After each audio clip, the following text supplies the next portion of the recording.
Hello, welcome to Crafting Unedited. My name's Sierra and I am owner, designer, creator of all things craftily and Crafting Unedited. Today I am going to show you, per a request of a friend of mine's, how to create or upload an SVG for a card, like a birthday card or in this case a Valentine's Day card. I thought that it would be very fitting as we approach Valentine's Day. So I'm just going to walk you through all of the steps that you would need to take in order to create your own card. So today I have two options. I'm going to show you how to do both of them. So why don't we get started? I'm going to turn the camera and zoom in a little bit for you so that you have a better view of what I'm doing. Alright, let's turn it, right there should be about fine, and let's zoom in some. As you can see, I have Pinterest up on my screen. Right about there should be good. And what I'm going to do, or what I have done already, is I've opened two tabs. I've clicked on the two that I like. We'll go ahead and do this one again. What I like to open things in new tabs. I don't necessarily like to have them just open up in the same window because I like to go back, and Pinterest has gotten really frustrating because every time you go back to their homepage, everything reloads and then you lose your spot. It gets very frustrating. So what I do is I open it in a new tab and I select it, and then I just open this window. I just click on the image most of the time because you have to go to the store site or the blog site in order to get the SVG. These are the two that I've chosen are not for commercial use. You cannot use them for monetization. So I don't like having so many tabs open. Just go up there, close that one out. And here we have, it's called the Gatefold Heart card. And you can see how it is. Basically what they typically do on these, let's turn you a little bit more.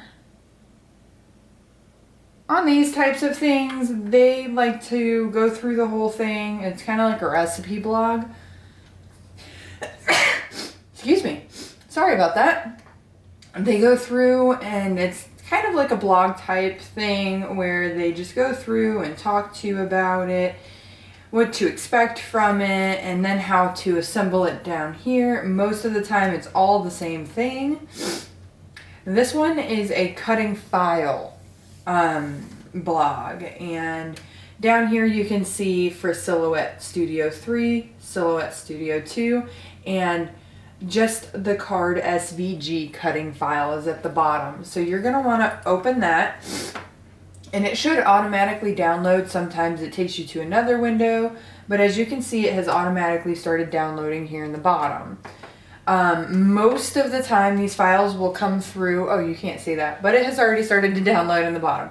Most of the time they will come through as a zipped folder or a zipped file. Before you try to put it into Design Space, go ahead, do yourself a favor and open the zipped file. As you can see, it has opened and there are your SVGs right there. Alright, so you're going to go back to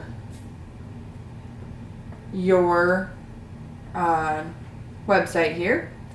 You've got all that you need from that one, and then we're going to go over to Design Space, which I have open in one of my windows here. Forgot to clear out the previous project. Don't mind Brittany.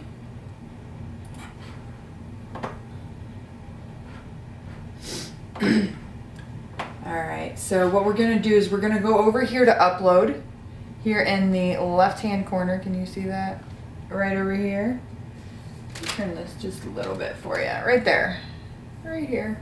It's upload. You're going to select that. You're going to go to upload image. You're going to browse, and you're going to go to wherever that download was. I already forgot what it was called, so get silvered gatefolding card. we're gonna go over here to get silvered heart card. Oh, we don't want that one. See, it comes over as a zipped file and Cricut Design Space will not recognize that. But because I've already opened it, my Mac then recognizes that it is a SVG. And it is right here. This is telling you that it is for personal use only. If you do not want to get hit with copyright, don't sell it. That is basically the gist of that.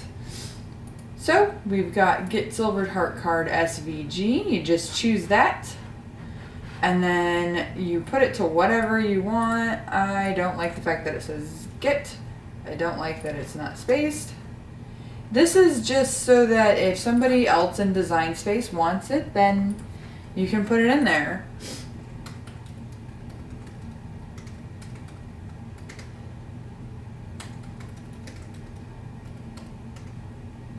Oops, I can't spell this morning. This is just, you know, a tag to put in there.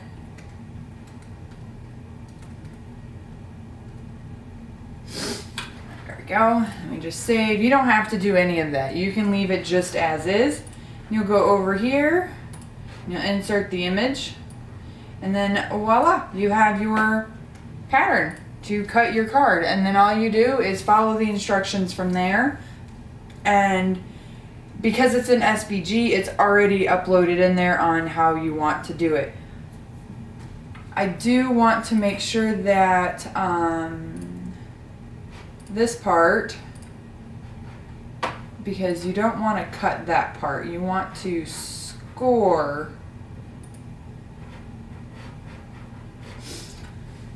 Can't really see, but these are the hearts and those are the front flaps.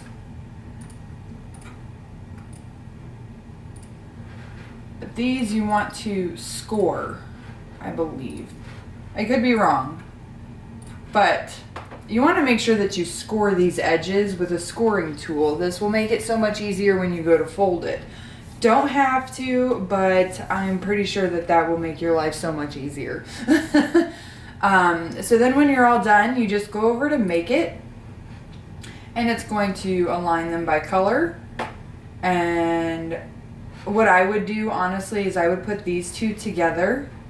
And that's primarily because these are just score lines. So if you put these on there the way that they are, it's not going to work. This SVG was not designed 100% properly, which is fine because all it's missing is the score lines. She did put them where they need to be as far as placement. So, but then you would go through, cut all your files, and then fold up your card and go from there. I'm not going to show you that process primarily because I have another one to show you. So we are just going to delete this whole thing here. And we're going to go back over to design or Pinterest. This is the other one that I chose. It's super cute. It's a honey beehive theme, and it's Be Mine. This one's a little differently because it is not an SVG. It is just some files. So, if you click on the picture, you've got images, right? And what you do with these images, whoops, is you save them. Maybe. See, this is why I do it all live, so that you guys can see what I mean when I mess up and how I fix it. Oh, look, it is a, just kidding. So it is a file. I thought that it was just the images. They're just below. It says, here are your free cut files, highlighted in pink. Formats, and then click on the image below to download. So when I click on the image, it doesn't, you can't download it. Which was a little confusing. Totally fine though. But if you click underneath the download, or underneath the image, you get the file. Now this one, I believe, is going to come through in, where you have to do it in 3 separate